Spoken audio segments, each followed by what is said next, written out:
കയ്യിൽ മൊയിലാഞ്ചിയിട്ട് അണിഞ്ഞൊരുങ്ങി സാജിദ ഇപ്പോൾ ഗൾഫ് മലയാളികൾക്ക് പെരുന്നാൾ ആശംസ അറിയിച്ചിരിക്കുകയാണ്. ബലിപ്പെരുന്നാൾ ആശംസ അറിയിച്ചിരിക്കുകയാണ്. ഹലോ ഹായ് അസ്സലാമു അലൈക്കും. എന്താണ് വിശേഷം? എല്ലാവർക്കും സുഖമല്ലേ? അപ്പം ഞാനും മക്കളൊക്കെ കൂടിയിട്ട് ഇവർക്ക് ഡ്രസ്സ് പിന്നെ വിലഞ്ചിട്ടു വിലഞ്ചിട്ടല്ലേ. പിന്നെ വേറെ എന്തെല്ലാം വിശേഷം? എല്ലാവരും പെരുന്നാൾക്ക് ഡ്രസ്സൊക്കെ എടുക്കാം. ഷാരിക്ക് വീട്ടിലുണ്ട് കേട്ടോ. ഷാരിക്കും ചാർച്ചും വീട്ടിലുണ്ട്.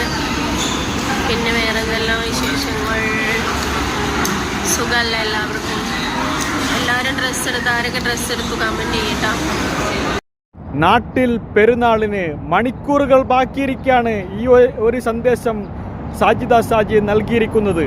സാജി ഇപ്പോൾ യൂട്യൂബിലൂടെ പറഞ്ഞിരിക്കുന്നു, ഗൾഫ് മലയാളികളുടെ കൂടെ ഉണ്ട്. ഗൾഫ് മലയാളികൾക്ക് ബലിപ്പെരുന്നാൾ ആശംസകൾ ഇപ്പോൾ അറിയിച്ചിരിക്കുകയാണ് സാജി.